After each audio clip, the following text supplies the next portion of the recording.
नमस्कार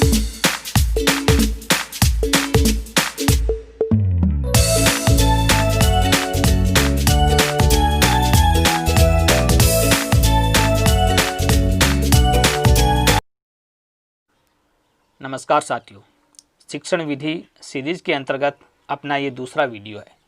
आज हम निगमन विधि का अध्ययन करेंगे। पहले वीडियो को आपके अच्छे व्यू देखने को मिले, जिससे मैं अपने आप को उत्साहित महसूस कर रहा हूँ। उम्मीद करता हूँ कि आपका प्रेम ऐसे ही बना रहे। यदि आप मेरे चैनल पर नए हैं तो मेरे चैनल को सब्सक्राइब करें, वीडियो को अधिक से अधिक शेयर करें और जो बेल आइकन है उसको अवश्य दबाएं, जिससे नए नोटिफिकेशन आपको प्राप्त हो सके। निगमन विधि अर्थ देखते हैं। सबसे पहले इसका, यह विधि आगमन विधि की बिल्कुल विपरीत विधि है।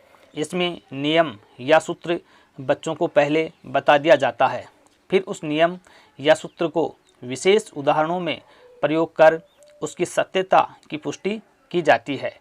निगमन विधि सूत्र विधि का अनुसरण करती है। अपने आगमन विधि में पढ़ा था कि पहले उदाहरण पेश किए जाते हैं, फिर नियम की स्थापना की जाती थी। लेकिन निगमन विधि में पहले नियम है वो बच्चों को बता दिया जाता है और फिर कुछ विशिष्ट उदाहरण देकर उस नियम की पुष्टि की जाती है। निगमन विधि के दो रूप हैं, सूत्र प्रणाली और पाठ्यपुस्तक प्रणाली। मतलब सूत्र विधि और पाठ्यपुस्तक जो विधियां हैं वो एक तरह से निगमन विधि के ही रूप मानी जाती हैं। अब इसकी परिभाषा देखिए। लैंडन के अनुसार निगमन विधि के द्वारा शिक्षण में पहले परिभाषा या नियम स्पष्ट किया जाता है, तत्पश्चात उसके अर्थ की व्याख्या की जाती है और अंत में तथ्यों का प्रयोग करके उसे पूर्ण रूप से स्पष्ट किया जाता है। तो साथियों, ये परिभाषा है वो निगमन विधि की लैंडन ने दी है। तो परिभाषा भी कई बार अवश्य पूछी जाती है। अब देखिए निगमन विधि के चरण। नंबर 1, नियम या सिद्धांत का ज्ञान। इस विधि में शिक्षक को सर्वप्रथम छात्रों को नियम अथवा सिद्धांत की जानकारी देनी होती है। जैसा कि आपको पता है कि पहले नियम बताया जाता है, तो शिक्षक या अध्यापक के द्वारा पहले नियम है वो छात्रों के समक्ष प्रस्तुत किया जाता है। नंबर 2, नियम या सिद्धांत का प्रयोग।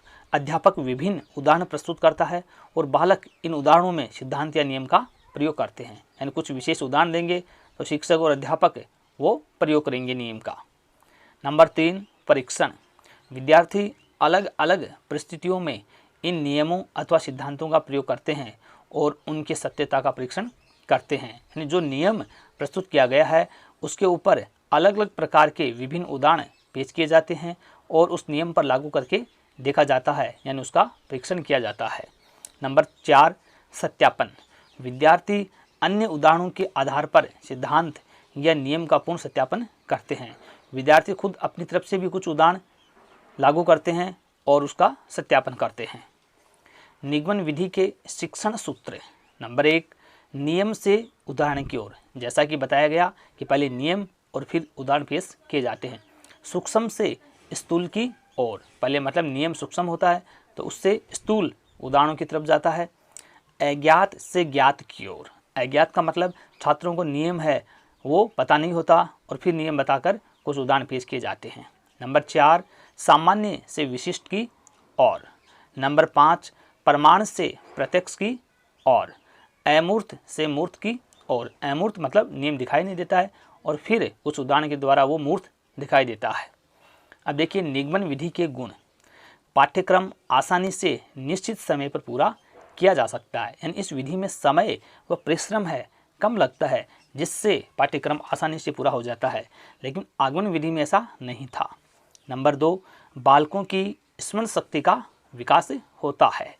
नंबर 3, यह विधि उच्च कक्षाओं के लिए उपयोगी मानी जाती है। यानी प्राथमिक कक्षाओं के लिए उपयोगी नहीं है, बड़ी जो कक्षाएं माध्यमिक स्तर की कक्षाएं होती है उनके लिए काफ़ी उपयोगी है। नंबर 4, यह विधि समस्याओं के हल में गति प्रदान करती है, क्योंकि नियम सामने होता है तो जल्दी समस्या हल हो जाती है। अब देखिए निगमन विधि के दोष। नंबर 1, बालकों में सोचने व तर्क शक्ति का विकास नहीं हो पाता है, क्योंकि नियम पहले बता दिया जाता है तो उस नियम के आधार पर उदाहरण हैं उनका अध्ययन किया जाता है। नंबर 2, यह विधि छात्रों में रटने की प्रवृत्ति विकसित करती है, क्योंकि नियम है वो एक तरह से रटना पड़ता है, इसलिए छात्रों में रटने की प्रवृत्ति है वो विकसित हो जाती है। नंबर 3, इस विधि के द्वारा प्राप्त ज्ञान अस्थायी होता है, स्थायी ज्ञान नहीं होता है। नंबर 4, इस विधि का छोटी कक्षाओं में प्रयोग संभव नहीं है, क्योंकि यहाँ पर रटना पड़ता है। दोस्तों, आपको यह वीडियो कैसा लगा? यदि आप कोई सलाह देना चाहते हैं तो कमेंट बॉक्स में कमेंट करें। यदि आपको वीडियो पसंद आ रहे हैं तो चैनल को सब्सक्राइब करें और वीडियो को अधिक से अधिक शेयर करें, जिससे सभी जो लाभार्थी हैं यानी अभ्यर्थी हैं उनको अधिक से अधिक लाभ मिल सके। चैनल को सब्सक्राइब करना है वो न भूले साथियों। धन्यवाद।